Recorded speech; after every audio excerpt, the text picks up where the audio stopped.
दोस्तों, कहा जाता है कि आपका मन एक बगीचे की तरह है। बगीचे में जैसा बीज लगाओगे, फल आपको वैसा ही मिलेगा।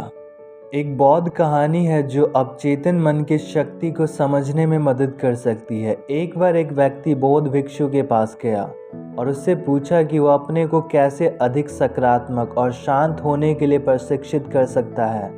भिक्षु ने उत्तर दिया, तुम्हारा मन एक बगीचे की तरह है। आप इसमें जो भी बोओगे वही काटोगे।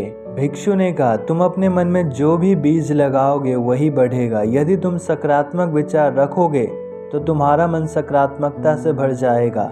यदि तुम नकारात्मक विचार रोपोगे तो तुम्हारा मन नकारात्मकता से भर जाएगा।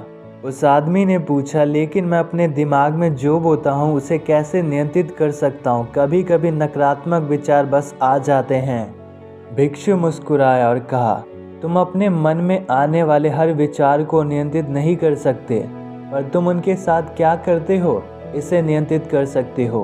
आदमी ने कहा, मुझे कुछ समझ नहीं आया। भिक्षु ने कहा, कल्पना करो कि तुम एक नदी के किनारे खड़े हो और एक पत्ता पानी में गिर जाता है।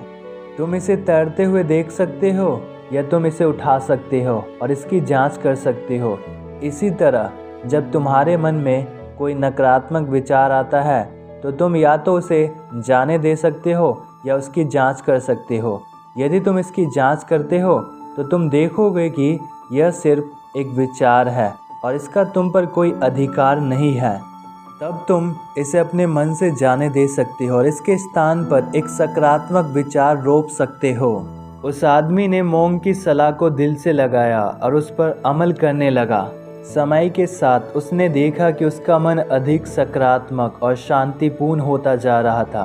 उसने महसूस किया कि उसका अवचेतन मन एक बगीचे की तरह था जिसकी वह देखभाल और खेती कर सकता था। सकारात्मक विचारों को रोककर और नकारात्मक विचारों को छोड़कर वह मन का एक सुंदर बगीचा बनाने में सक्षम बन गया। दोस्तों, इस बौद्ध कहानी का नैतिक यह है कि हमारे पास अपने विचारों को नियंत्रित करने और सकारात्मक मानसिकता विकसित करने की शक्ति है।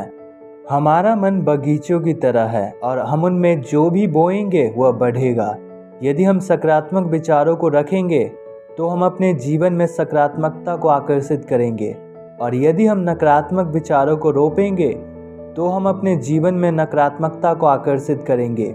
हालांकि हम अपने दिमाग में आने वाले हर विचार को नियंत्रित नहीं कर सकते हैं, लेकिन हम उनके साथ क्या करते हैं इसे नियंत्रित कर सकते हैं। नकारात्मक विचारों की जांच करके और उन्हें जाने देकर हम उन्हें सकारात्मक विचारों से बदल सकते हैं और अधिक सकारात्मक और शांतिपूर्ण मानसिकता विकसित कर सकते हैं। दोस्तों, मुझे उम्मीद है कि आपको कहानी पसंद आया और आपने कहानी से ग्रेट लेसन को सीखा होगा कि आप अपने अवचेतन मन को कैसे नियंत्रित कर सकते हो, मन में आने वाले नकारात्मक विचारों को कैसे नियंत्रित कर सकते हो और उसे कैसे अपने मन से बाहर जाने दे सकते हो, ताकि आप अपने मन में सकारात्मक विचारों को भर सको। तहे दिल से धन्यवाद।